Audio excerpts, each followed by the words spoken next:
Hello दोस्तों, मैं हूं आपका दोस्त उजैर खान।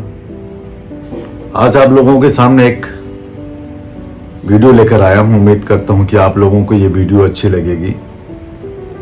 रोज़ाना मैं आप लोगों को कुछ ना कुछ दिखाता हूं, कहीं ना कहीं लेकर जाता हूं और वीडियो बनाता हूं। लेकिन आज आप लोगों को एक कहानी सुनाने का दिल किया कि सोचा कि वो कहानी आप लोगों को सुनाऊं और उम्मीद करता हूं कि वो कहानी आप लोगों को अच्छी लगेगी। कहानी शुरू होती है एक छोटे से घर से, जहां पर एक बूढ़ा बाप खाट पर सोया हुआ है, पलंग पर सोया हुआ है। उसी घर में एक बहू है जो घर की देखरेख करती है। एक छोटा सा पोता है, एक बेटा है बाप का। होते है कि बूढ़ा जो है घर का, वो उम्र दराज है, ज़ईफ है, बूढ़ा है, बीमार है। उसकी बीमारी की वजह से वो दिन भर खांसते रहता है। जब खांसी बहुत ज्यादा आती है तो लोगों के मुंह से बलगम भी आ जाता है। तो गांव के घरों में लोग कहीं भी थूक देते हैं। आप लोगों ने देखा होगा। उस ज़ईफ आदमी की खांसी और उसके बलगम को देखकर उसकी बहू को बहुत गुस्सा आता है। एक चिड़चिड़ापन होता है। वो हमेशा अपने पति से उस कार्य, उस काम की वजह से जो बड़े मियां करते हैं, खांसते हैं, थूक देते हैं, उसके लिए झगड़ा होता है, गाली गलौज होती है, नाराजगी होती है। एक दिन क्या हुआ, बड़े मियां की इस हरकत की वजह से औरत बहुत ज्यादा नाराज हो गई और उसने फैसला कर लिया कि आज मैं मेरे पति से बैठकर बात करूंगी। दिन भर घर में खांसते रहते हैं, उनके जरासीम कीटाणु हमारे बच्चों को लगेगा, हमको लगेगा, आपको लगेगा, तो हम भी बीमार होंगे। या तो इस घर में ये रहेंगे या तो मैं रहूंगी। इसका आज फैसला होकर रहेगा। पति शाम को आया तो उसने बात की अपने पति से कि भाई देखिए, आप फैसला कर लीजिए, आपको करना क्या है। इस घर में आपको मेरे साथ रहना है कि अपने पति के साथ, पिता के साथ रहना, माफी चाहूंगा, कि आपको आपके पिता के साथ में रहना है। पति ने कहा कि आप चाहती क्या हो। पत्नी ने कही कि एक काम करिए, इन्हें एक वृद्ध आश्रम, यानी जहां बूढ़े लोगों को छोड़ दिया जाता है, उन बूढ़े लोगों को जिन्होंने हमें पाल पोस के बड़ा किया, जिन्होंने हमारे आने वाले कल के लिए अपना आज खराब कर दिया, खत्म कर दिया, जिन्होंने अपना ना दिन देखा, ना रात देखी, ना सेहत देखी, सब कुछ अपना निछावर कर दिया हमें बड़ा होने में। उस शख्स के लिए औरत कह रही कि उन्हें एक अनाथ आश्रम में छोड़ दीजिए, क्योंकि उसने शर्त रख दी कि घर में या तो आपके पिता रहेंगे तो मैं रहूंगी। आदमी उसने कहा ठीक है, मैं पिताजी को अनाथ आश्रम में जाके छोड़ देता हूं, आप रहिए यहां पर, कोई घबराने की बात नहीं, आप जाइए मत। दूसरे दिन सुबह जब दिन निकला, सवेरा हुआ, तो उसने अपने पिता से कहा कि पिताजी आप चलिए, मैं आपको कहीं ले चल रहा हूं। पिता ने कहा ठीक है बेटा चलो।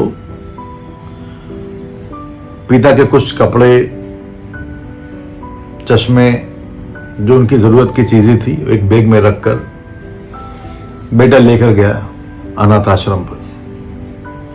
अनाथ आश्रम में जाकर वहां के मैनेजर के हवाले करके जैसे निकलने लगा, पत्नी का फोन आता है।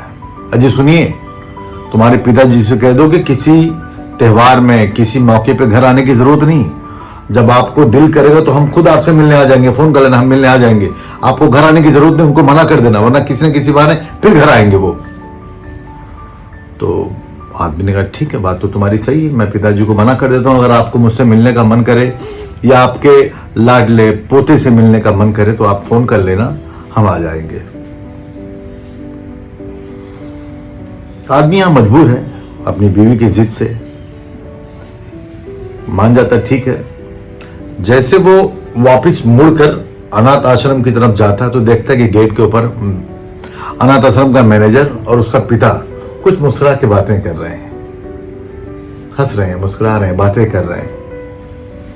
जैसे इसकी एंट्री होती, पिता अंदर चले जाते हैं और मैनेजर गेट पे खड़ा होता है। बोली क्या बात है, क्यों आप वापिस आए? बोले कि आप लोग जो आपस में बात कर रहे हैं, ऐसा लग रहा है कि जैसे आप लोग एक दूसरे को जानते हैं, पहचानते हैं। क्या आप मेरे पिताजी को जानते हो क्या? तो मैनेजर कहता हाँ मैं जानता हूं इनको, और आज से नहीं, पिछले 30 साल से जानता हूं। जब से इन्होंने यहां से एक बच्चे या 3 बच्चों को गोद लिया था, तब से मैं जानता हूं मैं। उस आदमी को एकदम वो सन्न रह गया, यार मैं किसको अनाथ आश्रम लेकर आया हूं। कहानी मेरी यही खत्म होती है कि दुनिया जो है बहुत मतलबी है। आप किसी के लिए कितना भी कर दो, किसी को एहसास नहीं होता। सिर्फ बिल्कुल उसी तरह, वो बाप की तरह, उसने जताया नहीं, उसने बताया नहीं कि मैंने तुम्हें कैसे पाला, कहां से उठा कर लाया, कहां पढ़ा लिखा कर कहां आपको लेके गया। लेकिन बच्चों को एहसास नहीं होता।